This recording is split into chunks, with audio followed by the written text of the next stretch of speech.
Brendan, man, you're never gonna. I got the movie for us, man. You are never gonna guess what it is. I mean, we're gonna record in like 2 hours, so I mean, we should probably watch it. I mean, Yeah. No, it's fine. It's fine. I've got a 3D Blu-ray copy all ready to go. But I know you don't watch the 3D. But I own this movie, so we're set. We don't have to look for it. We don't have to find it on Netflix. Anything like that. Okay. No backdoor Arabian. Nope. Channels, No shenanigans Okay. whatsoever. Don't need the VPN. Nothing like that. I'm gonna give you a hint though, because if I didn't, we'd be here all day and you'd be guessing every movie under the sun. I mean, all right, hit me up. All right. So it's about this grizzled old veteran who has to take a brash yet charismatic young rookie under his wing. Okay. I mean, that's pretty general. I think I've heard that one quite a bit before. All right. Yeah, you're right. Okay. So but the rookie is plucked from obscurity and brought into a world that he didn't even know existed until he was plucked from obscurity into this world, this part of the universe that he never knew existed. Okay, I mean it's starting to sound a bit like Men in Black already. It's not Men in Black. It's not Men in Black. Okay. All right. Let me just shake it up here. Okay. So the young rookie, he's charismatic and kind of witty, and they have this contentious relationship with the head of the unit that they work for. Okay, so this is starting to sound more like Men in Black. I mean, Nathan, I don't think we could do this movie. It's not Men in Black. Okay, the grizzled veteran, he's gruff and he's set in his ways and he's got a southern accent. Okay, so is the young guy? Was he a cop before? Yes, he was a cop before he was given this opportunity. Nathan, this is okay. We can do Men in Black 2 if you want, but like it's not Men in Black. Look, did Men in Black have this? These colorful characters that this oil and water team of young and old that they have to capture, and they're all CGI. Yeah. Yes, they did. Oh, look, just get the Men in Black thing. Look out of your mind, okay? I'm going to give you a different hint. Just get away from the Men in Black thing, okay? Right.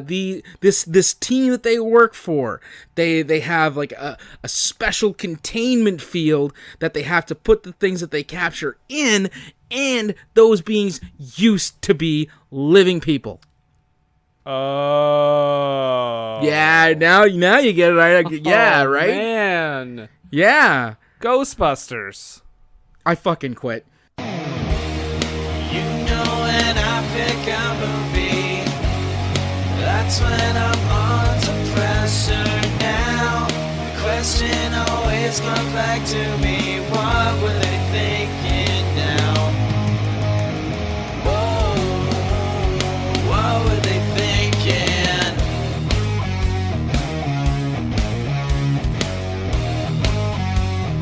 What were they thinking?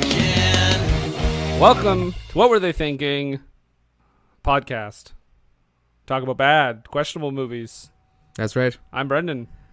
And I'm Nathan. And we're not talking about Men in Black or Ghostbusters because those are good movies. But, I mean... The second one on both ends is questionable. Yes. Yeah. Oh, yeah. Okay. Yeah, I forgot that there was a sequel to Ghostbusters for a second. I thought you meant the remake, and I was like, oh, Ghostbusters 2 from back in the day. Yes. Yeah.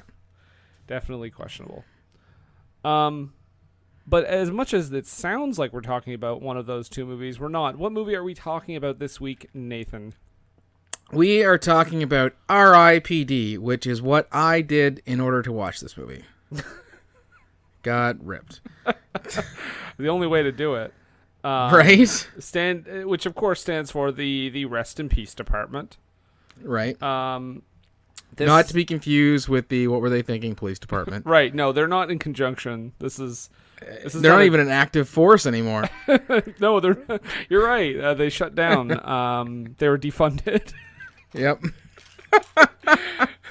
Just as well though, but I'm glad about it. I'm okay with it. But R.I.P.D. is a movie that I had remembered seeing a trailer for and heard that it went to theaters, and then that was it. I saw it in theaters, and as mentioned in the opening, I own it on 3D Blu-ray. I forgot it existed before you brought it up again. I was like, oh yeah, that movie with Ryan Reynolds that like... Well, actually, let's talk about this. The budget for this movie is... Astronomical, probably. $154 million. Wow. And it made... Ready for this? Well, Isaac and I went to see it, so $50? $78.3 million. Ouch. Half. That's a big ouchie, bro. Yeah. Yeah. That's a biggity bomb, as we say, as Brent likes to say. Does he like to say that? Okay. Yeah, he said it once. So he likes to say it. I'm making it his catchphrase now.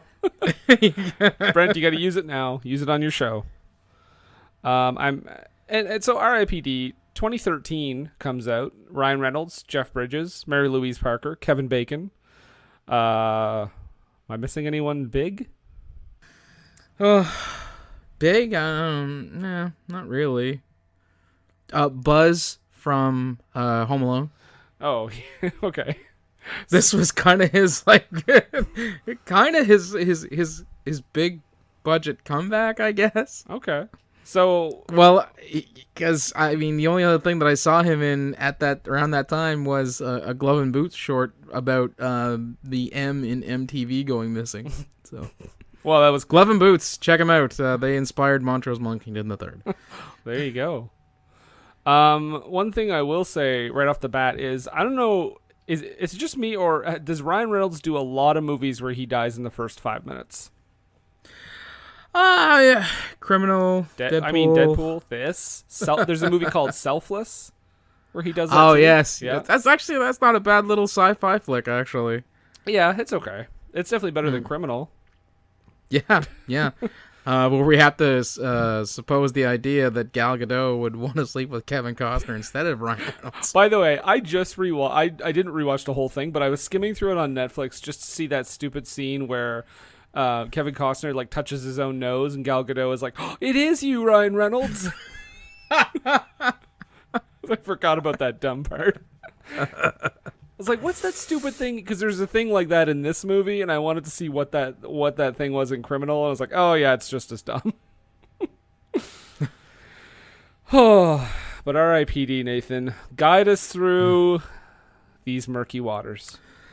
Well, so as we mentioned, Ryan Reynolds is in this little flick with he plays a cop who's partnered with Kevin Bacon, and they're both a little shady. And this proves to be old Ryan Reynolds' undoing. He is killed in the line of duty, but before he can go to face his final judgment, he is plucked from that lineup and asked to join the R.I.P.D, the Rest in Peace Department, where he will be partnered with none other than the Big Lebowski himself, and they have to stop Kevin Bacon from bringing about the apocalypse, all the while saving Ryan Reynolds' French wife. Hilarity ensues. Yeah, we like even before the not alien, I guess, but like even before the undead stuff starts up, I was already like, this is the start of it, because they stole gold from a drug dealer's house. Right, which was part of this I don't know, what was the Lance of Jericho or something like that? It's the Staff of Jericho. Staff of Jericho, which really sounds dirty if you're a big wrestling fan. I was gonna say the end of civilization, man. You're trying to bring about the apocalypse? You just made the list. Got it in twice. Yeah, twice. But yeah, 3 times if we're actually just talking about the Staff of Jericho, which So it starts off like, as a lot of movies do this now, it starts off like kind of in the middle of the movie, right? Because they're chasing like this fat alien. Or I keep saying alien. I keep wanting to say alien. You can't because let's just get this out of the way. This is the weirdest mix mashup of Men in Black and Ghostbusters that you could ever get. Yeah. With a bit of Highway to Heaven thrown in there.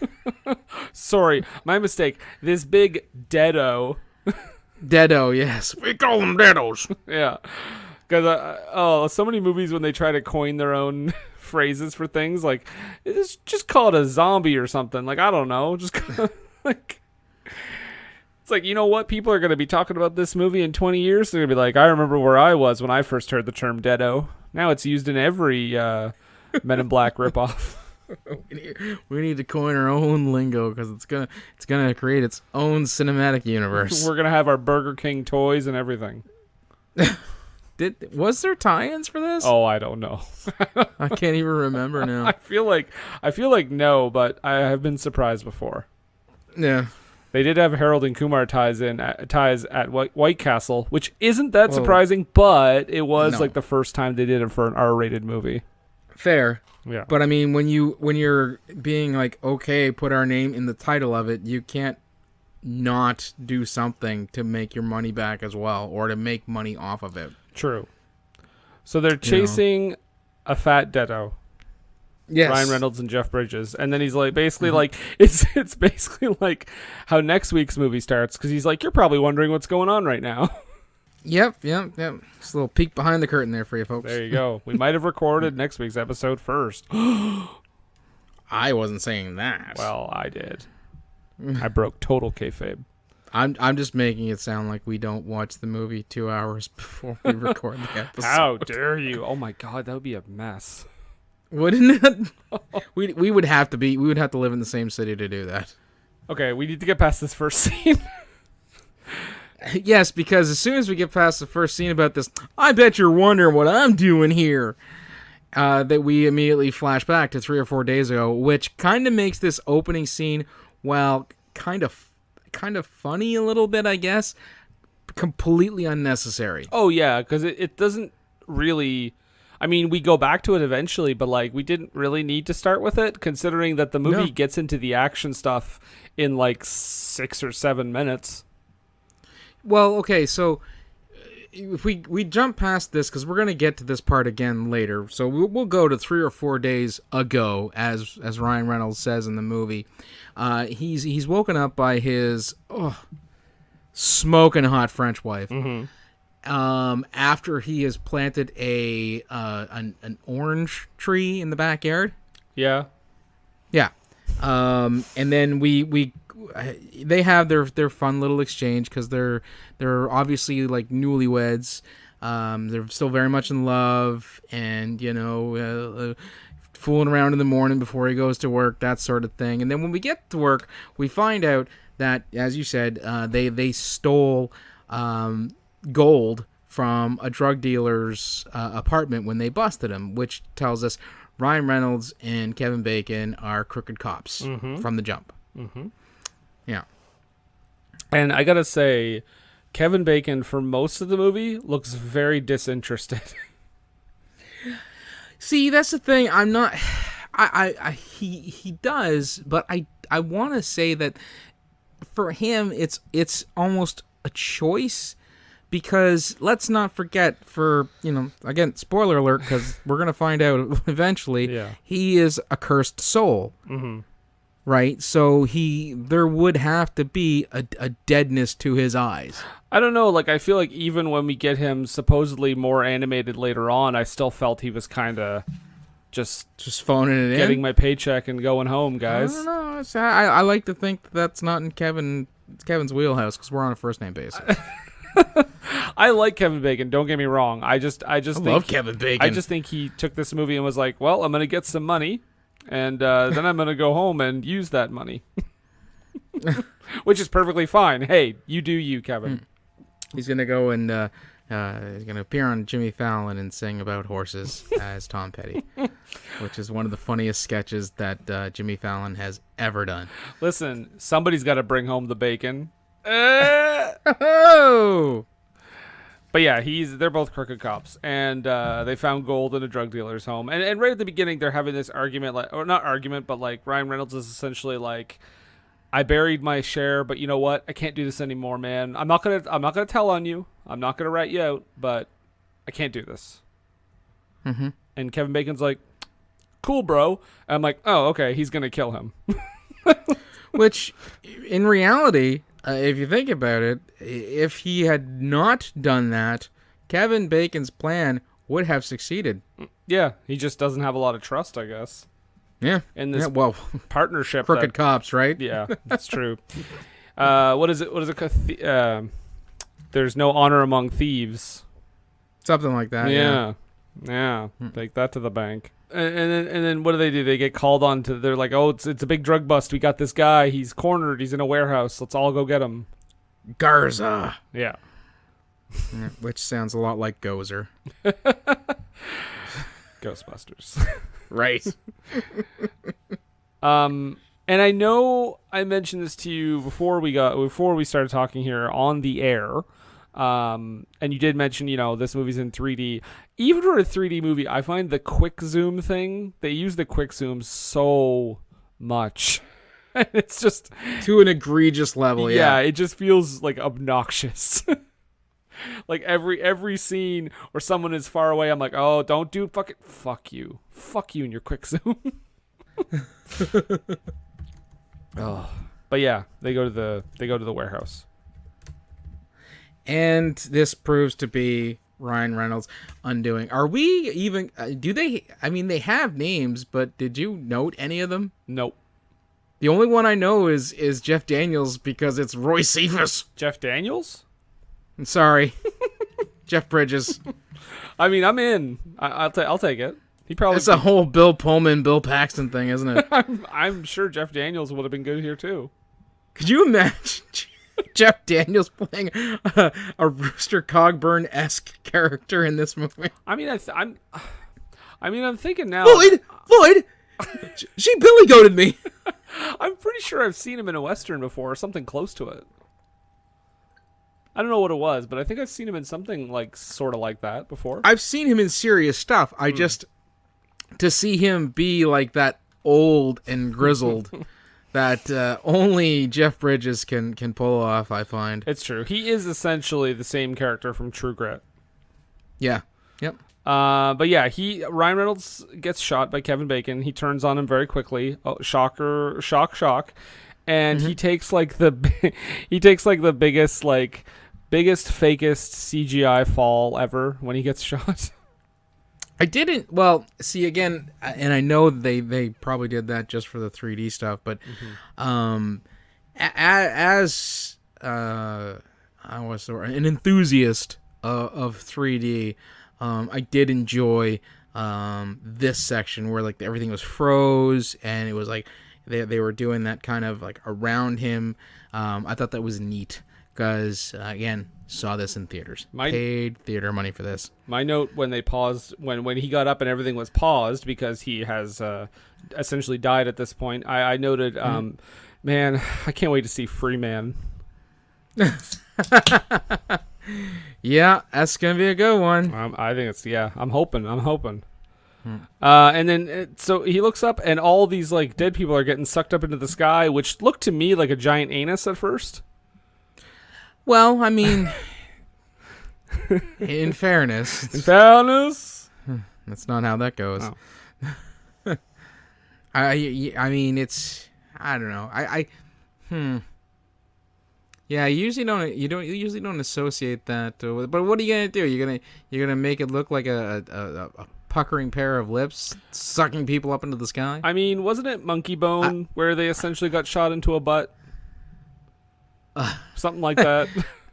Well, so they could, they get shot into an Abraham Lincoln or something like that. I can't even remember. I don't remember that. Even though I loved recording that episode. But R.I.P.D. All I remember is Monkey Bone is also a penis. But yes, R.I.P.D. He gets sucked into the sky. Yes, and before he can be taken off to his final judgment, where it'll be decided if he goes to heaven or hell, he gets plucked into an intake interview with the lady from Weeds.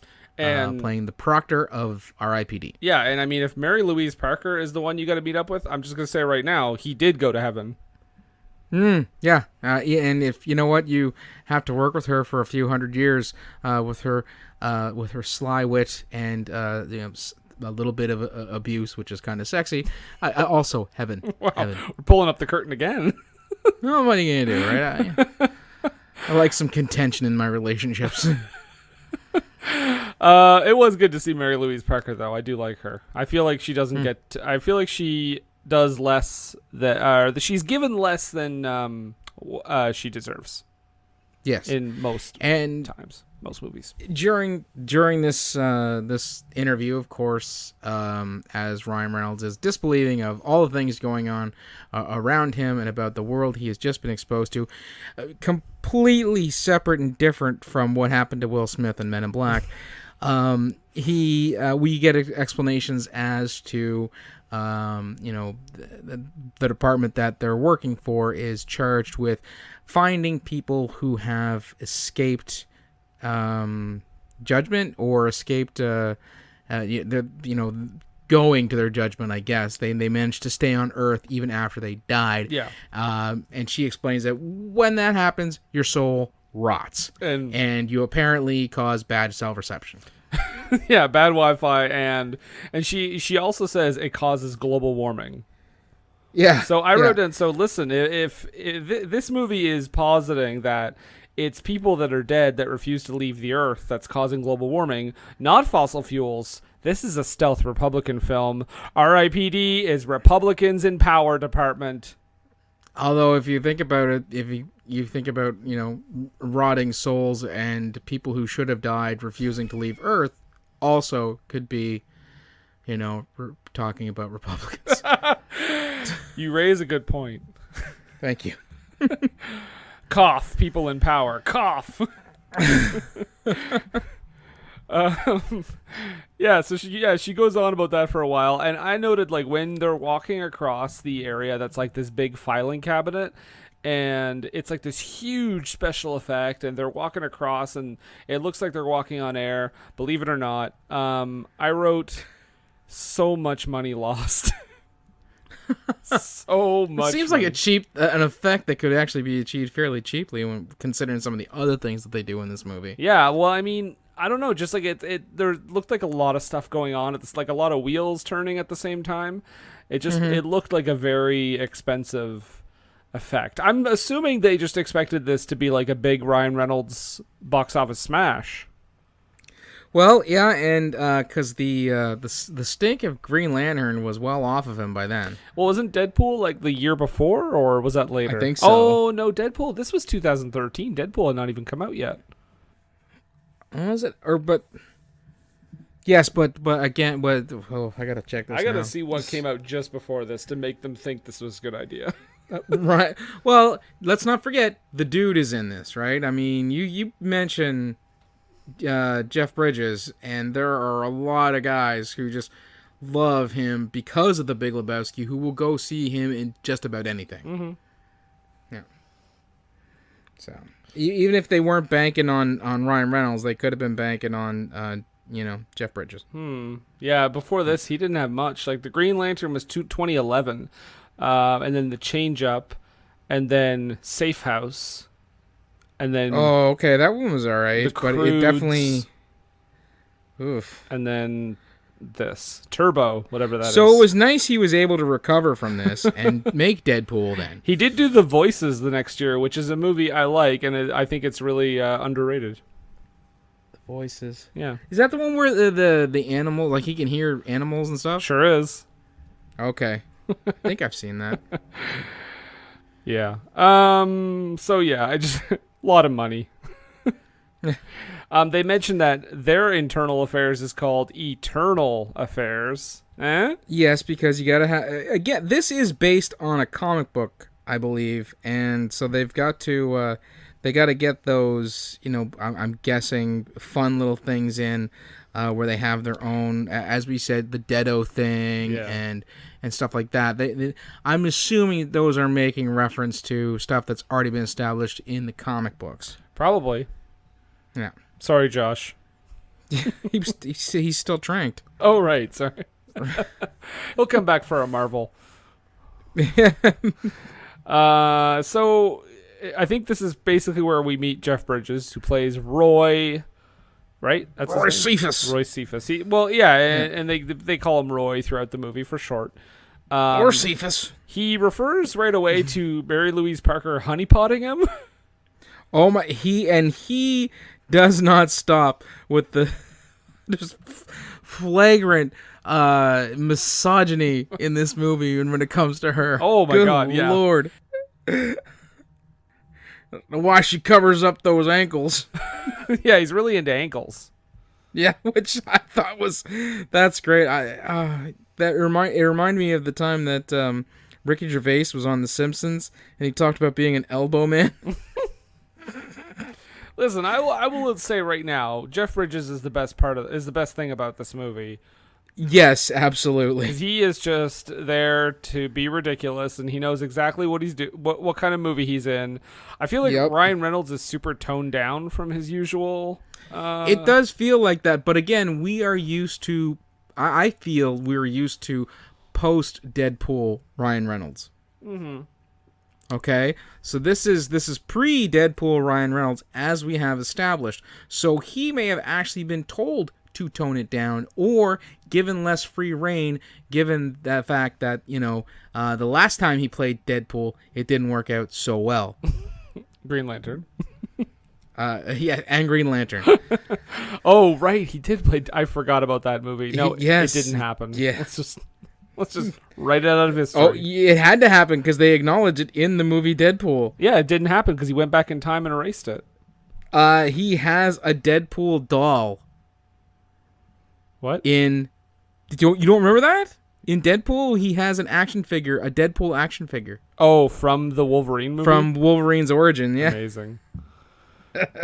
Movie's so meta, it's the best. Of course, it's the classic mismatched partner thing, because Proctor, Mary-Louise Parker, is like, you're going to learn under Roy, and he's going to show you the ropes. I don't need a partner! Roy, take him under your wing, show him what's what. But Roy does have a reason for not wanting a partner, because the last partner he had shot him in the back and left him to die amongst the coyotes. Which we'll hear about many times. There's a song and everything. Yep. That plays over the end credits. And so the way they get to Earth is they flush a toilet. And end up in a VCR repair shop. Which it's funny because they make mention of it, and of course Roy's first mention is, when's the last time you need a VCR repaired? And all I could think was, man, they have not taken into account the hipster population. Yeah, especially in 2013, they were still out there. Yeah. I still have one, so. Also, because we learned that, actually, this movie kind of reminded me of Dead Like Me as well. That show from the... Oh, man, I love that show. Yeah, horrible movie. Didn't care too much for the movie that they made, but yeah. Yeah. But it kind of reminded me of that, too, because they look different to everyone on Earth. Like, they don't look like they actually look. And it's so we can do the joke about Ryan Reynolds being James Hong. And Jeff Bridges being like a sexy blonde lady, which I think I will admit I laughed at maybe two of the times it happened, but they make the joke so much. I wish you said they spent $150 million on this. I had wished they filmed this movie in tandem with those two actors as Jeff Bridges and Ryan Reynolds throughout. So it would be included as an extra, not unlike Wake Up Ron Burgundy is on the Anchorman DVDs. So I could watch the entire movie, all of R.I.P.D, with James Hong and his super hot sidekick. They should have just trolled the entire audience by having it open with Jeff Bridges and Ryan Reynolds, and then when you see their true identities, that's who you see for the rest of the movie. That's some brilliant stuff that would never fly with major studios. Nope. One thing I do, and the reason I brought this up too is like Jeff Bridges talks about like we're working, we don't want anyone to notice us. That's why we have these identities. I'm thinking with those identities, they would call a lot more attention to them. Especially because when they pull out their heaven guns or whatever they are, it looks like a banana, and James Hong looks like a lunatic because he's pointing a banana at nothing. Right? I'm like, okay, so your disguise is an old Asian man and a hot blonde lady who are just hanging out in a VCR repair car. Okay, that's kind of weird to begin with. Now when you pull out your space guns, you're pulling out bananas and just aiming them into the sky. Heaven guns, remember, it's not aliens, it's dead people. Right. Right. But you're just aiming those bananas into the sky. Like, what the fuck? What? That's going to be in the news, okay? That's going to make the news, and it's strange Asian man. It's not a good undercover. No, it's not at all. But they go. See, it's fun. This movie's fun. I have so many questions about everything. But they go to Ryan Reynolds goes to his own funeral. Yes, and he tries to like tell his wife that it's him, and of course we find out later he's that old Asian man. So she's like, "What the fuck?" Mm-hmm. And again, one of like 200 jokes where people see Jeff Bridges and they're like, "Damn, girl." I did enjoy, even though James Hong is Chinese descent, the song that played while they were walking away as the hot chick and James Hong was Konnichiwa Bitches. I didn't even know what that was.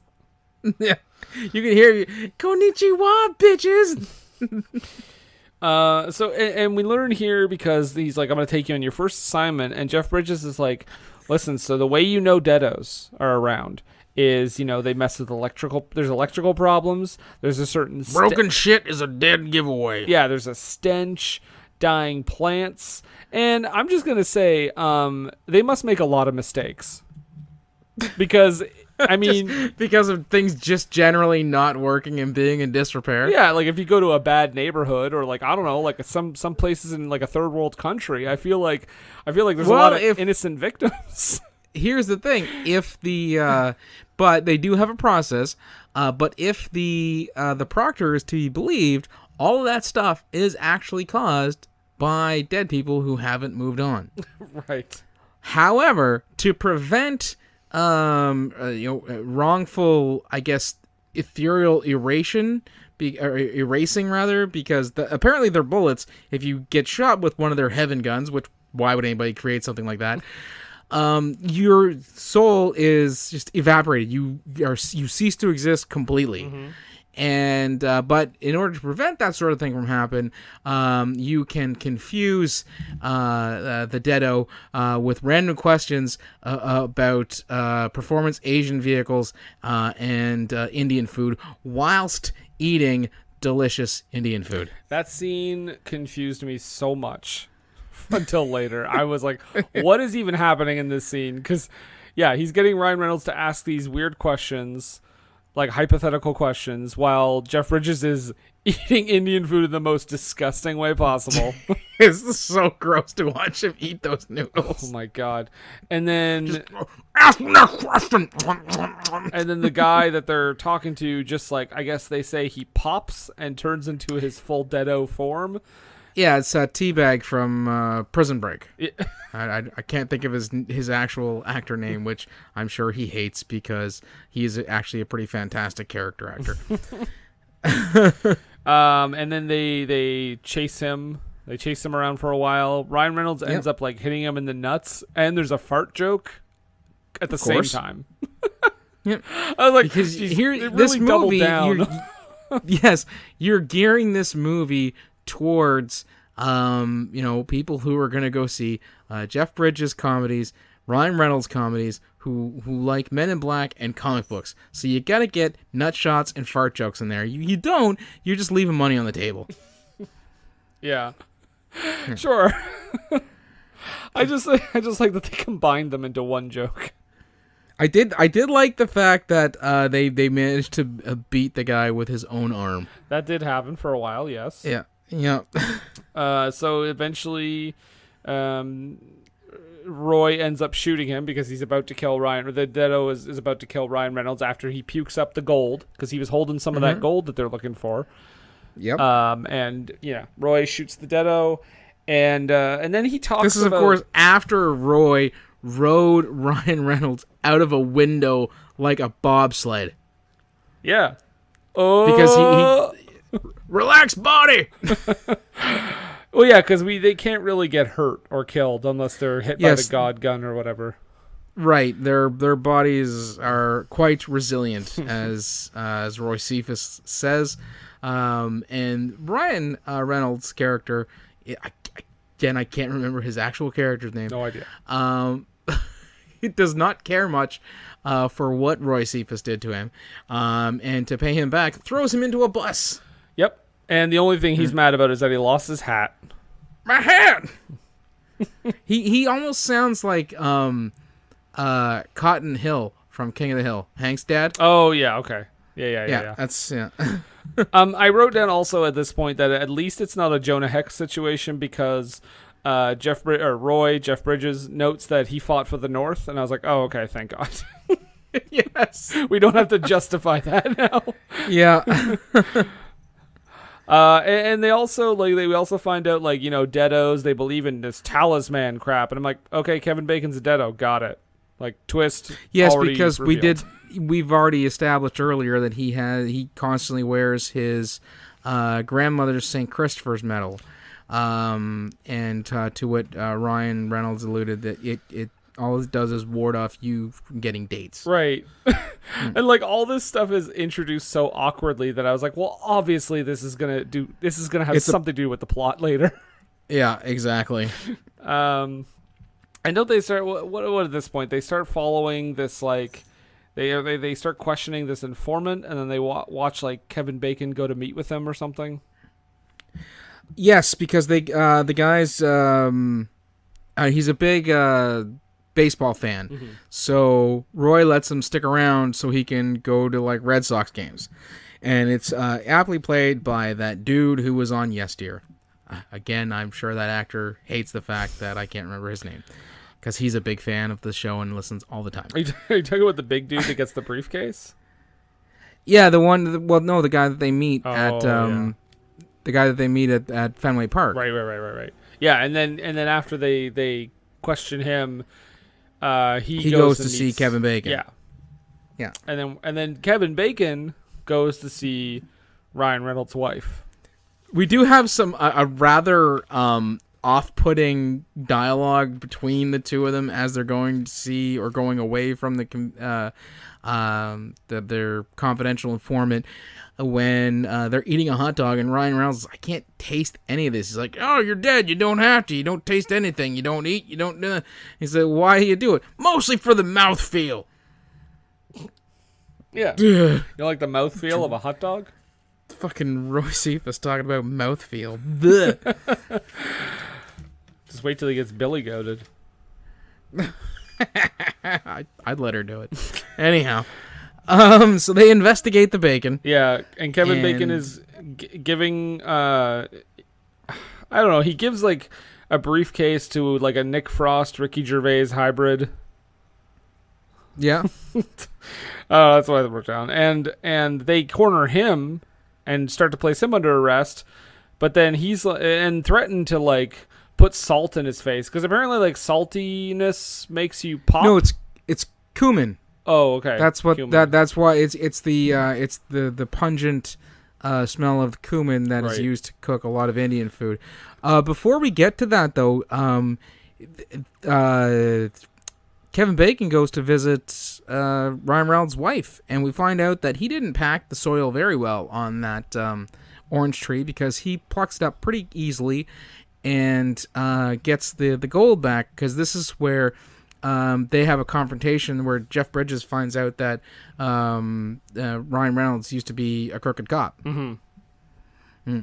And then that's when they meet the chap that you talked about being the Ricky Gervais Simon Pegg Nick Frost mixture. Sorry, Nick Frost is Buzz from Home Alone. Oh, that's who that was. Okay. Yeah, the guy who looks like Elvis. That's Buzz from Home Alone. Yeah. So he's like, well, fuck this, and just takes the cumin and just snorts the shit out of it like cocaine. Yeah. And my note here is that backfired. Goes full Deado. You never go full Deado. And no, well, he had to go full Deado, and that's the thing, and that's why he didn't get the Oscar for this movie, because he went full Deado. That's right, exactly. You never go full Deado. You know? Right. Griffin Dunn, American Werewolf in London, didn't go full Deado. Right. Yeah. But he goes full Deado. He's running around, and then oh my god, it's the opening scene in the movie again. Like you said, no reason why this needs to be called back, but it is. No, because we would have got here naturally. Yep. And that narrative thing that they start off at the first of the movie is never picked up on or used again. Which is it? Where Ryan Reynolds is like, that's not me. I bet you're wondering how a guy like me got here. Oh, yeah. They don't keep that. And I think that's one of the most, for me, a lot of times when I see that in a movie, I expect that to be something that's going to continue throughout. Mm-hmm. Granted, it does give away a lot of times the ending, although it didn't in American Beauty, where people are like, where the guy's narrating something. And you're like, oh, well, if he's narrating it, he must have made it through. And it continues throughout. They do it in the opening scene of this movie, and it is forgotten. And as we peeled back the curtain earlier, the movie for next week, they do it in the opening of that and just throw it right out the window and forget all about it. Yep. Good old narration. Yeah. Yeah, so I bet you... This is the first time I think we get to see the banana gun, isn't it? Yeah, and I feel like this is a studio thing too, of them being like, gotta open with a ghost thing, gotta open with a dead guy, alien, because whatever it is, a deado, because we gotta hook him right at the beginning. It is okay. So it is a scene that definitely it's odd, so it catches the eye, because I mean they're chasing this giant CGI monster-esque looking person, mm-hmm. and taking very little damage for the amount of damage that's being doled out to them. So I get that you do that. Maybe it's to catch the eye or to draw the audience in right away to get them interested in the movie, so they want to find out more when this scene comes up again. However, again, I do feel that it doesn't serve much of anything beyond that. I think there could have been a better hook at the first. Yeah, they could have picked a better scene to start with if they were going to do that. Yeah. So Jeff Bridges, or Roy or whatever, shoots the deado in the butt with a grappling hook. With a Batman gun? Yeah, yes. And says, straight butt. I'm like, okay. And like you said, this is where Ryan Reynolds, who everyone sees as James Hong, is just sticking a banana in the air. Mm-hmm. Where he's really aiming a gun at the deado. Nothing weird about that at all, folks. Just don't pay attention to the crazy Chinese man with a banana in the air. And his fishing hat. Yep. They go through an elaborate action sequence. Like, they end up in an elevator, and somehow Ryan Reynolds knows exactly where to shoot to cause the elevator to go up fast. Yeah, and just shoot out the top of the building. The deado gets away, and yeah. Eternal Affairs has been called in. Yeah, Eternal Affairs, who we never see. They're just represented by, like, a tube and a piece of paper. I think the idea is that it's supposed to be like, higher ups, like, God or archangels who you're not meant to lay human eyes upon. Surprised with that budget, though. That's what we got for Eternal Affairs. Well, and that's it too, because I think we discussed this off air as well, because of the whole weird sexual tension thing that Roy Cephas and the Proctor have going on, and how much younger she looks, mm-hmm. despite the fact that she You said Mary-Louise was like 50 when this They're thing about came out? yeah, they're about like I think like 14 years difference. 10 or 13 years between the two of them, right? Yeah. Which, I mean, at that age is not that big of an age difference, really. But I posit the idea that because she's the proctor, she's the head of that department, she is actually an eternal being, not unlike the Eternal Affairs people, and Roy Cephas and Ryan Reynolds and all the other people who are like their underlings are former living law enforcement officers. So if we can see what she looks like, why can't we see what Eternal Affairs looks like? Or were they saving that for the sequel that they were guaranteed to have because this was going to be a huge hit? It's coming. Yeah. And so yeah, they're basically told by Eternal Affairs like, yeah, so they're taking you off, and they're probably gonna erase you tomorrow. By the way, Yes, which means they're going to get shot by God guns and cease to exist entirely. yep. So Ryan Reynolds is like, well, fuck it, I'm gonna go visit my wife and see if she'll know that it's me, and she's doing a jog at like like the baseball stadium, I think. Well, she's at it doesn't even matter if it's she's running on a track. So I mean, like Yeah. you go to like a lot of times soccer fields and football fields and stuff, they'll have a warning track around the outside, which is used for running laps and also doubles as surface if you want to do like long distance running or relay races and stuff like that. That's where she's at. And much like Criminal, he's like, hey, I got an idea. I'm going to do our little thing that only we do. And he holds her chin. And she's like, bye. because nobody's ever held anybody's chin in the history of humankind. right? I think it's even less convincing than Criminal, because it'd be weird. I mean, not be weird, but I mean, it'd be unique if your thing was just to point to your own nose, because that was the thing in Criminal. But to hold someone's chin, what was it? Face waterfalls in Face Off or something like that. Like that's that's something that most people wouldn't do. But like holding someone's chin, I don't know. I feel like that's a lot more common of a practice. You know what? I feel the movie that handled this situation the best, and it didn't even involve somebody coming back well, it did involve someone coming back and then inhabiting someone's body, but only for a few bits, was Ghost, where Patrick Swayze's character said ditto. Yes. Yeah. So, I mean, that's fine, because that's a thing that those two characters had, and it's common. You know what?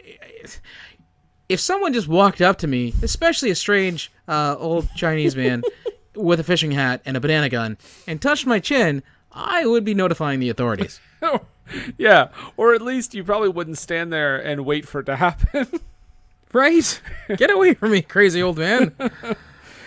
Yeah, no, I agree. I think you're right. I think Ghost handles it the best because, yeah, I love you, ditto. Like that was their whole thing. Yeah. And this is where Roy Cephas explains to Ryan Reynolds that he is haunting her. Yeah. I mean, it's not the same idea of you think an ethereal being haunting your house or a ghost or something like that, but he is causing her pain and she can't move on because he can't move on. Mm-hmm. Which I thought was, it was kind of a bright spot in the movie. It's a kind of an interesting take on it. It's one of the few things in this movie that were bright and shiny for me. Yeah, it's like it's a neat concept that they kind of abandoned right away. Yes, because then we get to hear about what happened to Roy Cephas. Well, and what does he say, Nathan? Well, we find out the coyotes are the real heroes of this movie. Oh, okay.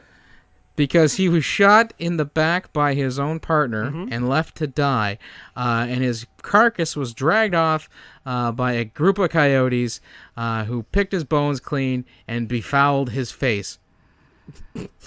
Coyotes made love to my face. Yep. They stopped short of saying skullfucked. Oh, yeah, it's like the most PG-13 way around it because he's like you know what they call that, and Ryan Reynolds is something to the effect of, yeah, I hope they got both eyes. Yeah, and then immediately apologizes for it. Yeah. So as they're like he's sitting there, he's like, no, he not only does he tell him the story, afterwards, when they're kind of both reminiscing about the heartbreaks that they've encountered over their lives and afterlives, we get a concertina, which is that little accordion-like instrument that Jeff Bridges plays, about his face or dead skull being sexually assaulted by coyotes. Yep, he sings a whole song about it, which we also hear in its entirety during the credits. Yep, it's one of the best parts of the movie. I do like that Jeff Bridges was like, I'll sing the fucking song, fuck it. That's what you love about Jeff Bridges. That's right. So yeah, he sings about the coyote making love to his skull.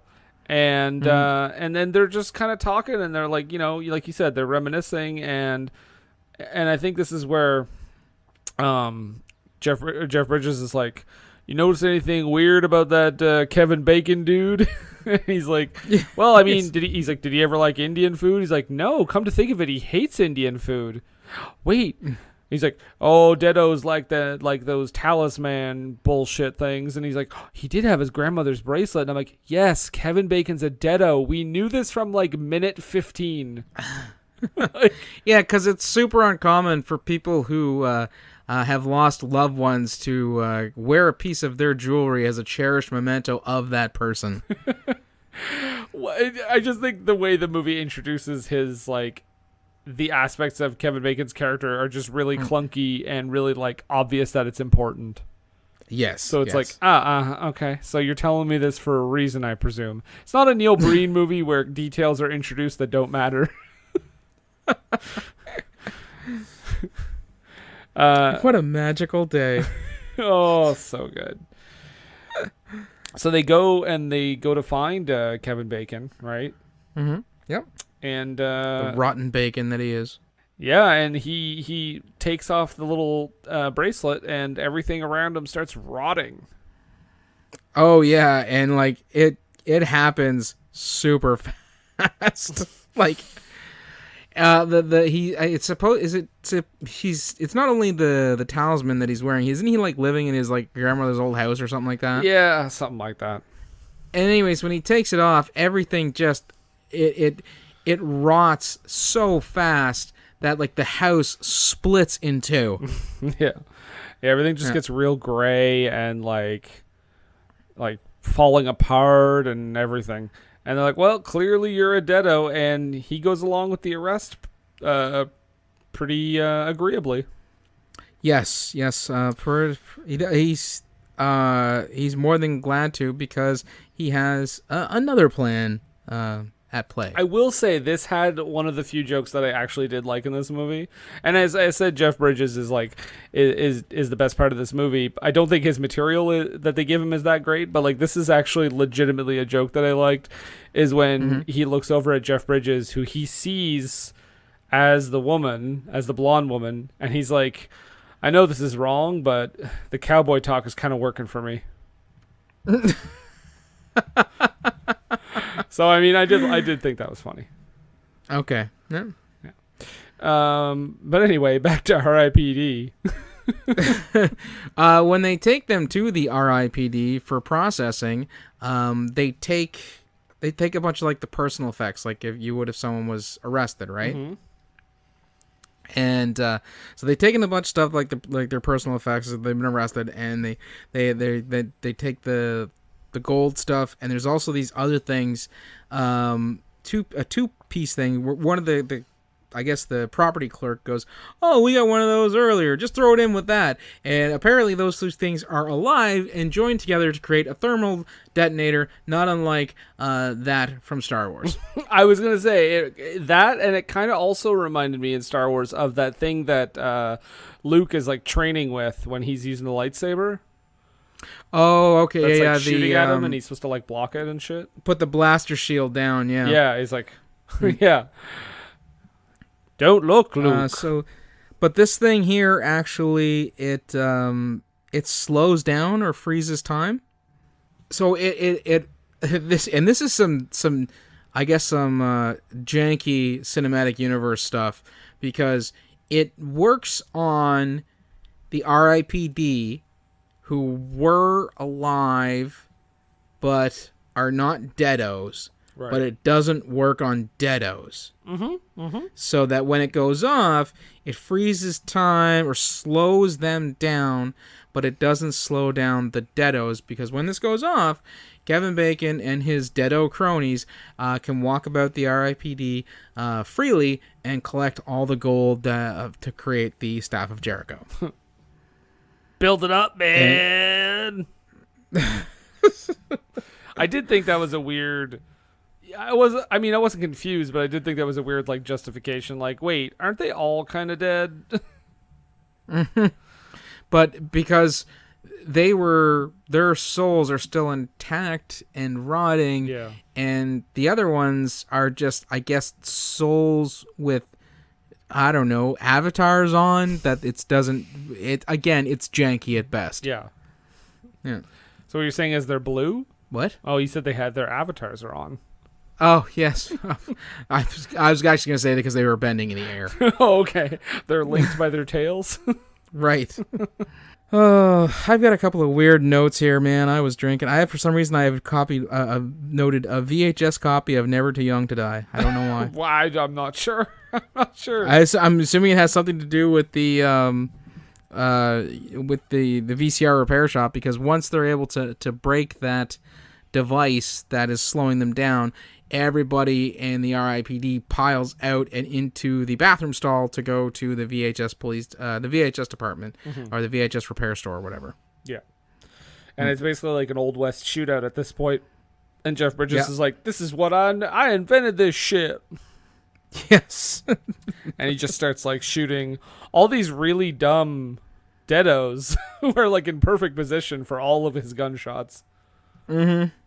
But I mean, and they're all like, and none of them are taking any sort of cover, despite the fact that these guys know that those fellas have god guns that can erase them from existence. Yeah. I also was reminded of Cool World at this point. Because it's also terrible. Well, just the whole like staff, like that they're building a staff, and that it's really like its powers are kind of. It's whatever the movie Suspect. needs it to be. Yeah, exactly. Yeah. And I'm just like, okay, I'm not quite sure what they're going for, but all right, whatever. They shoot Fat Elvis 3 times. 3 times Buzz gets it. Seems a bit overkill to me. And I also want to know, because, so at this point, Kevin Bacon has kidnapped, Ryan Reynolds' super smoking French wife, and is holding her hostage, and he pops himself for some reason. I don't know why. Yeah, I thought his whole thing was that he didn't want to pop. Yeah, but he does it like right in front of her, and it like splits his face, and he looks, scary and stuff like that, and it's fine visual, but it definitely goes against everything that he had wanted to not have happen. Right. And he also says like, it's just such a lazy way that it's put in the movie, because he's like, with this staff and these ancient Aztec things, gotta have a human sacrifice, you know how it is. Come on, be cool, let me sacrifice you. Yeah. And it's like, okay, I thought we were friends.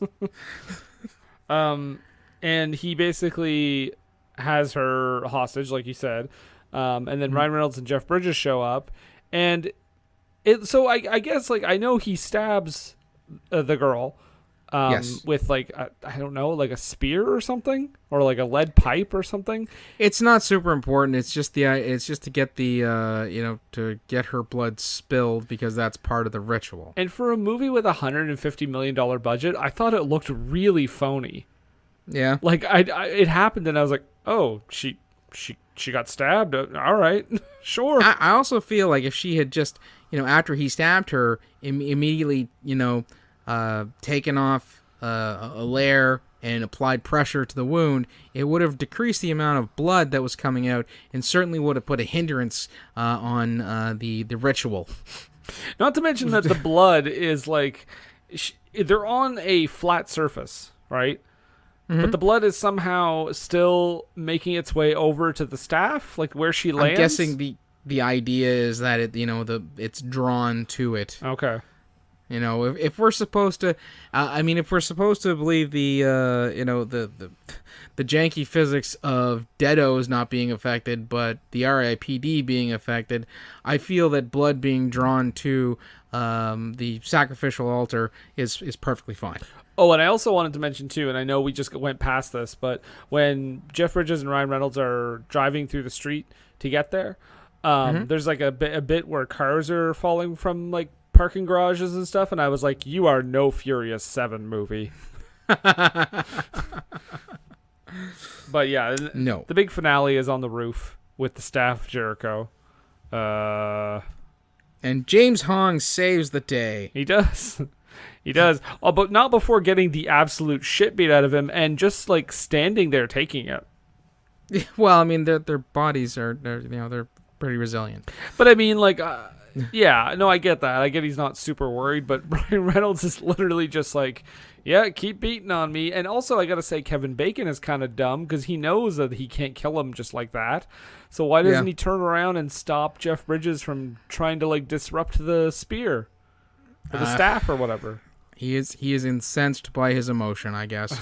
Okay.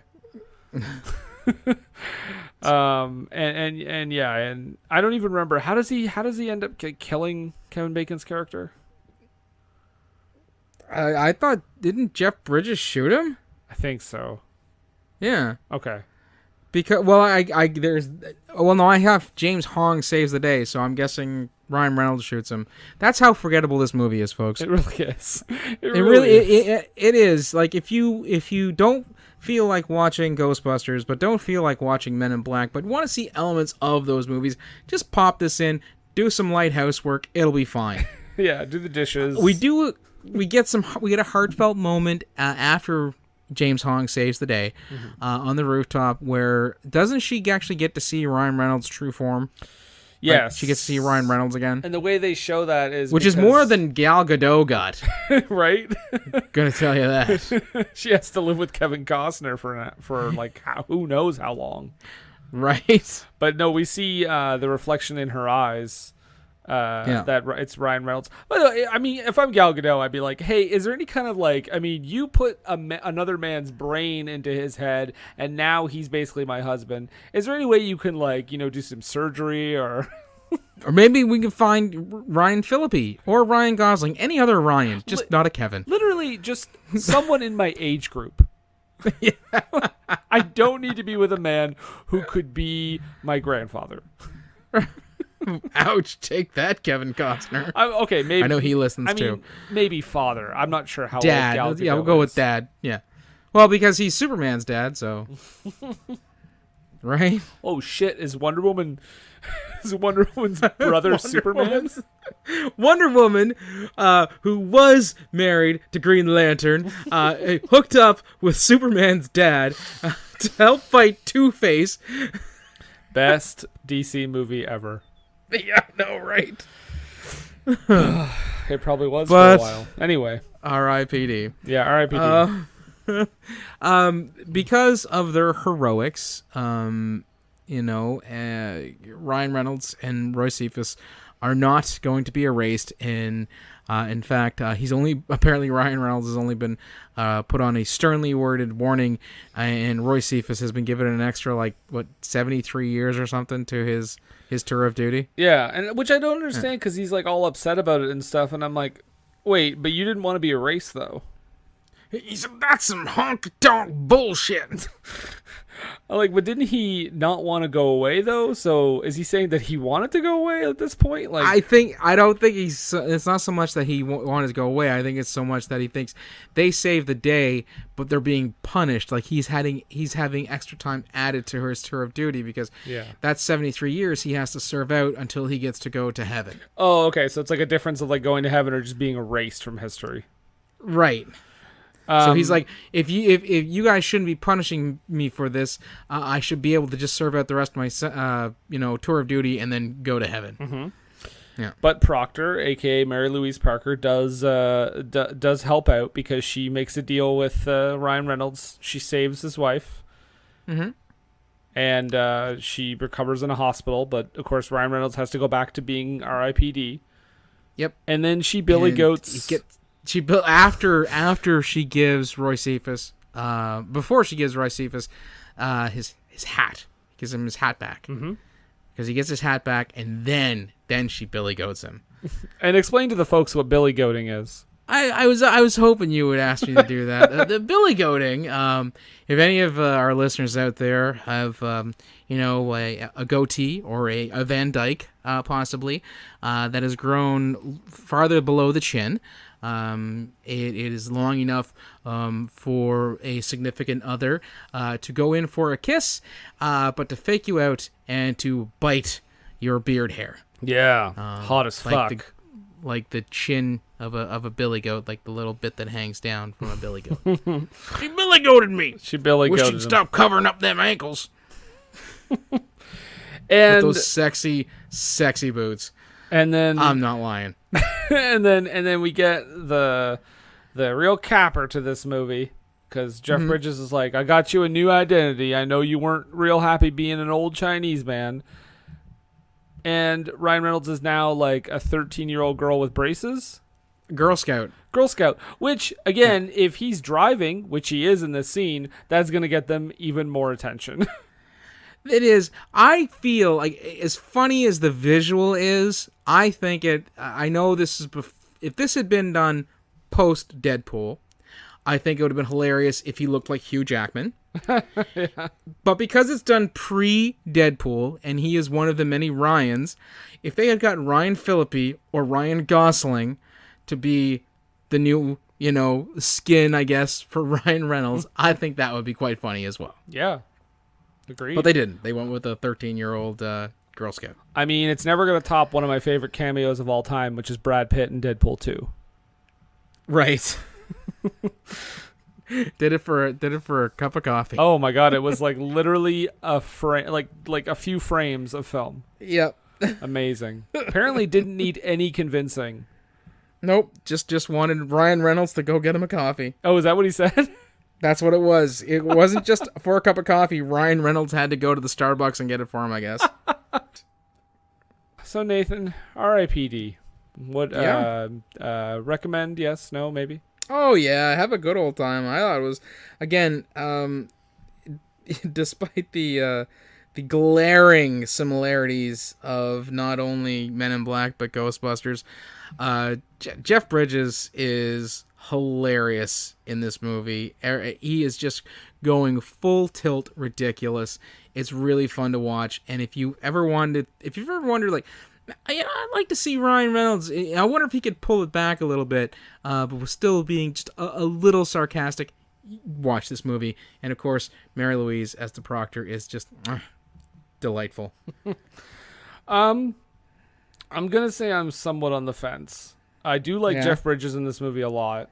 I think he's, like I said, I think we said many times, he is obviously the best part of this movie. It feels a little, and pardon the term, it feels a little lifeless at times. Okay. It just feels like it's aping so many other better things, but it's not terrible. Like it's not the worst. It's certainly nowhere near the worst thing we've watched for the show. No, it's I think the best way to kind of put it maybe would be like it's your perfect Peachtree TV movie. Yeah, yeah. I mean, what I mean, do something while you're watching it. It does not require your full attention. No. Oh, and with that being said, Nathan, we are going to take a brief break, and we will be right back. What were they thinking? What Were They Thinking is brought to you by HostGator. HostGator is a leading provider of shared, reseller, VPS, and dedicated hosting solutions. Award-winning support is available 24/7, 365 days a year via phone, email, and live chat. Discover why over 9 million websites trust HostGator. Use the coupon code SCHLOCK for 25% off your first purchase. That's SCHLOCK, SCHLOCK, for 25% off your first purchase. Oh man, I've been stuck on this dungeon for like 2 weeks now. I wish I knew how to get past this stuff. Well, there, little youngster. I think I can help you out. Whoa, Jimmy Stewart! Well, that's right. Just, Mr. Stewart, I've been stuck on this dungeon for 2 weeks now. Do you know where I could get some help with it? Well, listen, if Jimmy Stewart knows one thing, it's video gaming. You were Nintendo World Champ 3 years straight. That's right. You know how I did that? How? Well, for the good folks at GameItAll.com. Wow, they sound keen, Mr. Stewart. It's your one-stop shop for all nerdy talk. Do they know about up, up, down, down, left, right, BA, BA, start? I think I just had a stroke. That's GameItAll.com, giving Jimmy Stewart a stroke since 2020. What were they thinking? And we're back. Yes, we are back. Whew. The R.I.P.D. Which leads us into our low haiku. Yes, it's the low haiku. 17 perfect syllables to describe the movie that we've just spoken about for about an hour and some change. And that's what we're gonna do. So I think this week, Nathan, I will let you finish us strong here. Okay, So- I am a strong finisher. That's what I've been told. Yep.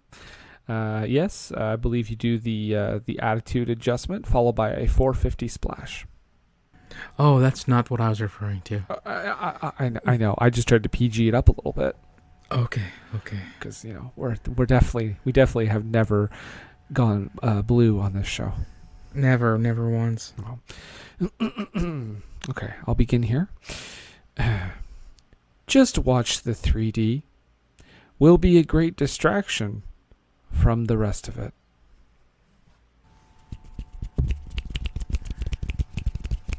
Thank you.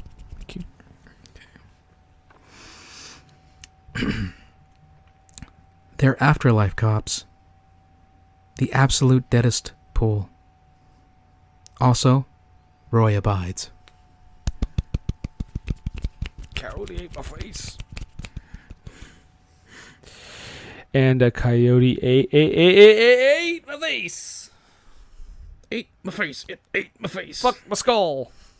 Ate in the eye. Right in the eye. Did it in a cave. Well, that's R.I.P.D. But we're not done here. We gave our opinion on it, but what do we always say? Well, we always say... Don't take a word for it.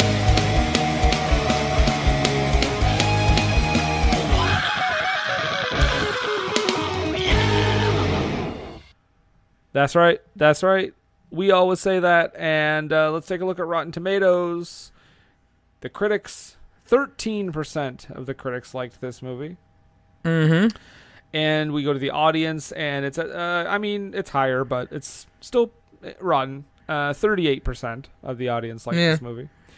So, I mean, it's typically what you get with movies like this, I think. You get fans of the actors. Mm-hmm. So let's dive in. You get fans of the genres that they are obviously playing off of.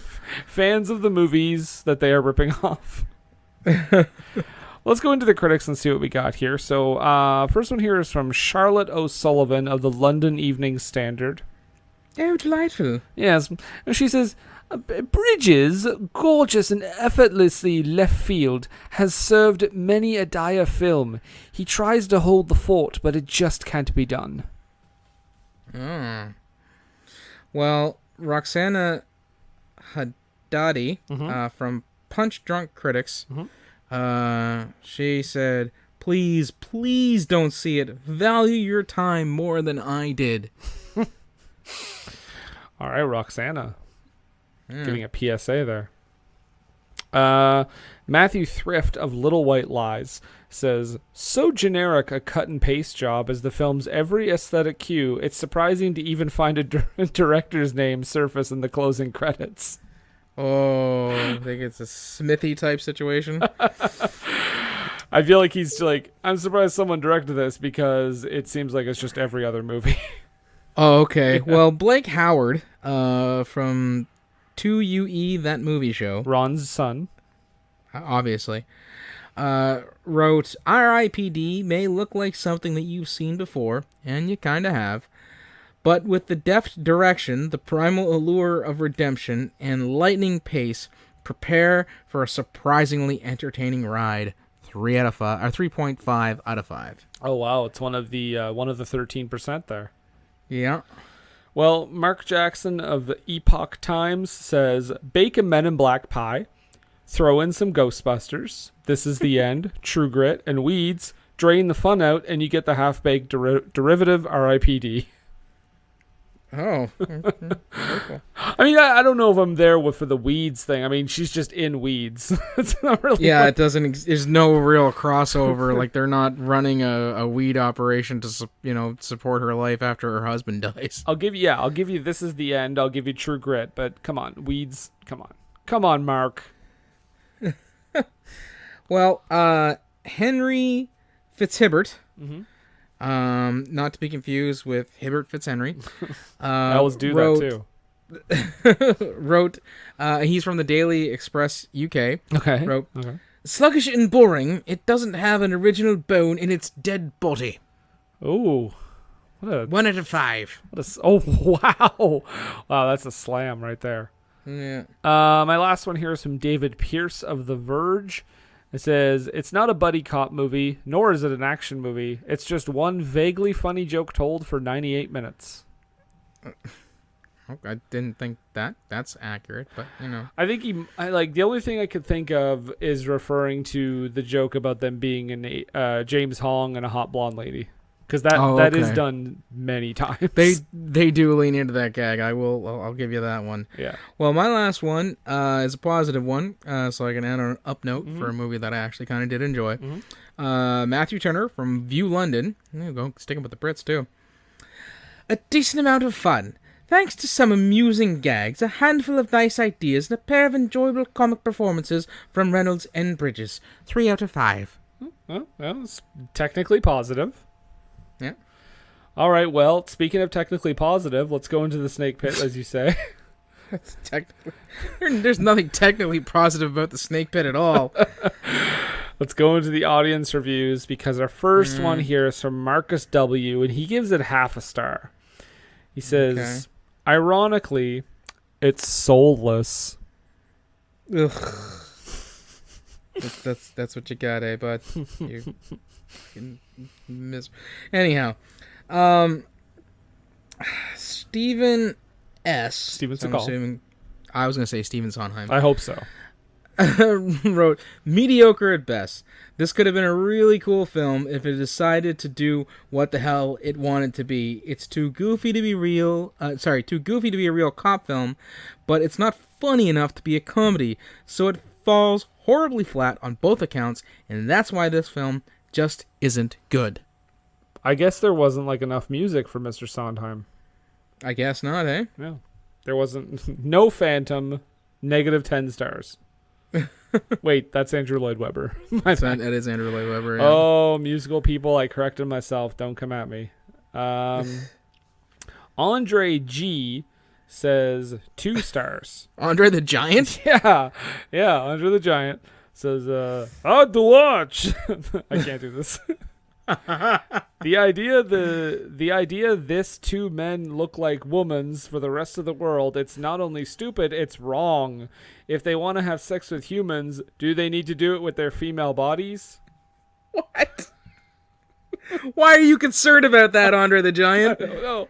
He was Andre the Giant, not known for his progressive views on gender politics. Obviously. Well, I've got a pretty suspicious one here for you. Okay. It's from Ryan R. Oh, shit. So, he writes, R.I.P.D. was made for one reason, to remind everyone how great Men in Black is. Funnily enough, Men in Black is 16 years older and probably has more convincing visual effects. At least Jeff Bridges got to reprise his role as Rooster Cogburn. I kind of feel sorry for Ryan Reynolds, a.k.a. me. He's talented, but continuously stars in terrible movies. I can only feel so sorry for him when he's the one agreeing to these scripts, though. The funny thing is, though, Even as blatant MIB ripoff, I could see this being fun if it went for more mature rating and utilized practical effects. It flopped anyways, so its rating did nothing for it. Had they really gone for it, it could have potentially have attracted a cult following over time. Who cares? This movie isn't worth diagnosing any further. Don't waste your time unless you have as much on your hands as I do. Ryan R. Wow. Ryan Reynolds was on vacation and he wrote that review up. Yep. It's from 2014. So shit.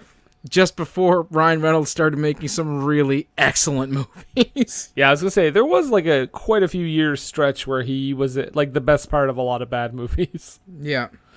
This one is from Andrew M. So Andrew McCarthy. Obviously, with that fantastic hair of his. Not as good as Mannequin. 1 star. No. 5 stars review here. R.I.P.D. On the move. Hollywood didn't care for this movie. R.I.P.D. is hilarious and action-packed. This movie kind of reminds you of the Men in Black trilogy, but still it is a good movie. This movie also has some great actors and actresses. I would very much suggest this movie. 5 fucking stars. Well, I have a similar one from John L. I'm assuming it means John Leguizamo. Of course. Writes, this is one of my favorite movies. It has good chemistry, a great and more importantly believable plot, and good side plots with funny scenes as well as action scenes. The cast hits it out of the ballpark. A believable plot? Yep, apparently. Okay.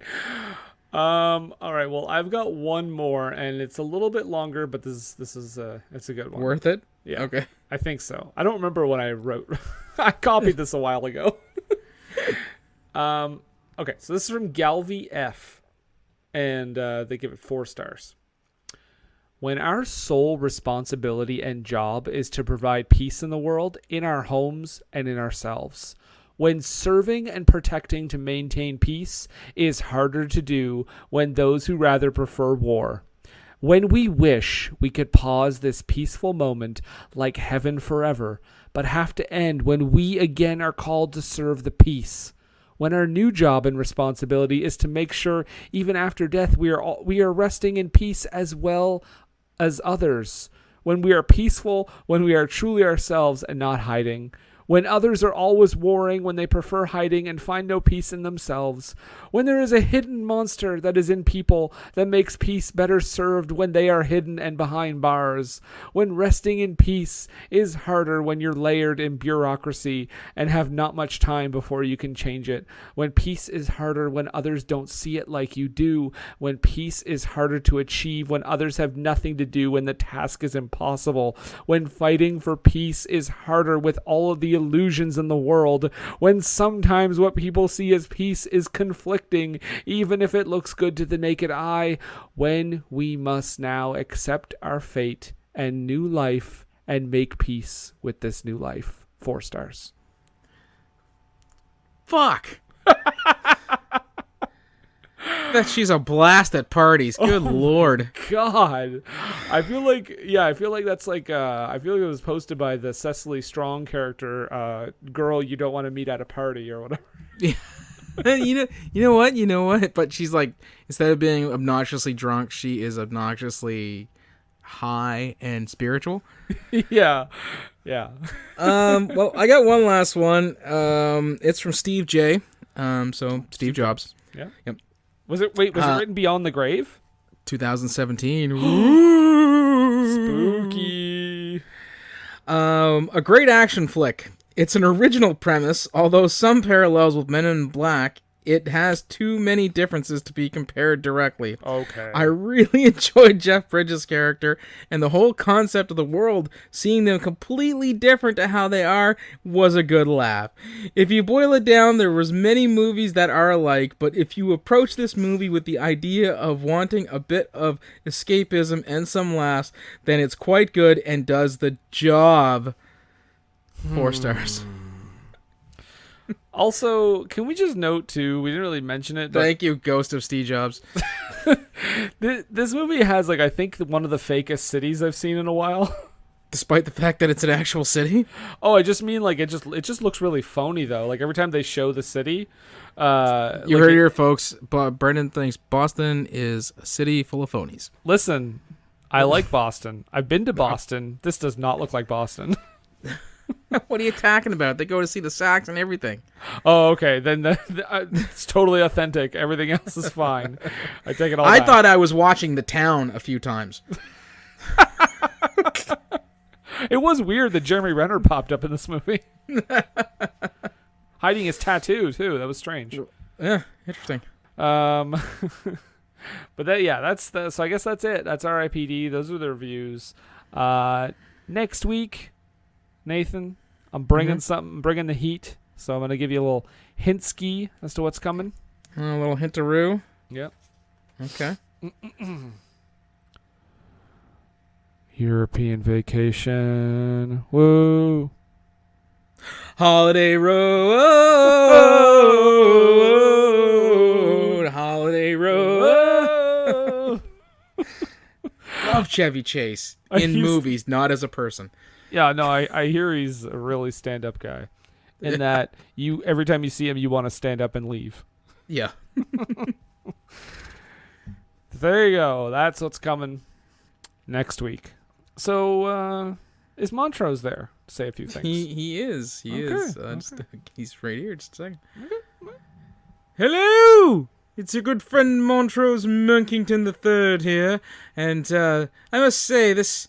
it was interesting. I didn't think you people did parodies. Because this is obviously a parody of Men in Black, isn't it? This movie that you've covered. Well, I mean, they claim that it's an original movie. Oh, there's nothing original going on here, I'll tell you that much. Yeah, you have a point. So, that being said, I guess I said Montrose Monkington III. I would like to invite you to my YouTube channel, Montrose Monkington TV, where I talk about the wrestling. Also, you can be friends with me on Facebook, at the group Montrose Monkington III Esquire and Friends.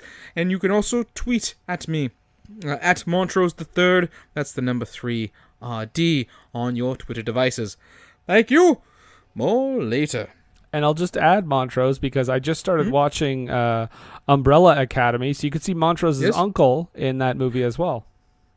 I believe it's a television show. I think your uncle is in that movie. Is in that show. It's my understanding. Yes, I've been getting a lot of people talking about that, so I will have to check it out. He does. I'll let you know what I think of it. I will say he does a good job. Okay, well, if he is indeed a monkey's uncle, see what I did there? And he's mine. We are a very talented bunch. I'm not going to lie. A banana bunch. Oh, yes. So you had to do that, didn't you? That's the name of the people who watch the wrestling with me. You can't just take that and shoehorn it into one of your filthy, disgusting puns. Thank you. More later. Not from you, hopefully. Wow. That turned fast. I'm just... well, gotta have fun with it, right? Yeah, hates you today, he'll love you tomorrow. That's Montrose, right? that's that stiff upper lip, right? Yeah. Well, that's it. That's the episode, folks. Thanks for tuning in. You can find us all over the place. You can find us on all the podcatchers. We are on Podbean, all that stuff, www.ttpodcast.podbean.com, or find us on your favorite podcatcher. You can search for us on Facebook. What Were They Thinking? Interactive is also our Facebook group. You can go ahead and join. We also are on Twitter and Instagram at www.ttpodcast. TeePublic, Redbubble. Check us out there. We are on Patreon, patreon.com/www.ttpodcast. And that's it. Okay. Yeah. So, I guess I have questions about this movie. Well, you know what? I was the one who recommended it and was probably the one who enjoyed it the most. So if I can answer them, I will. Okay. So, I mean, in a movie that cost $154 million to make. Every penny well spent. Okay. In a movie that, I mean, It wasn't Men in Black, right? No, it wasn't. Okay. We covered that in But- the opening. But in a movie where, like you said, a grizzled old veteran and a young hotshot upstart. This isn't Men in Black? It's not. It's definitely not Men in Black. Okay. Yeah. And they're shooting at, like you said, these crazy CGI monsters, Right? like Men in Black. But it's not. Okay. And in a movie where we have a song about a coyote skull fucking Jeff Bridges. I heard it was nominated for a Grammy. It better have won. I don't believe it did. Academy Award for Best Original Song. I think Adele or something got one out over it. I mean, that checks out. Yeah. And in a movie where the Staff of Jericho End It All, Man takes place. Right. In a movie where, Home Alone's Buzz makes his big comeback. Mm-hmm. I guess I just have to ask you, What's that? what were they thinking? Holiday Road. I found where I don't go. It's a long way down the holiday road. Holiday road. Holiday road.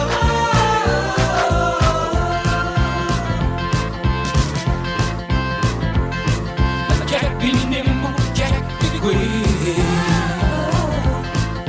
Take a ride on the West Coast kid.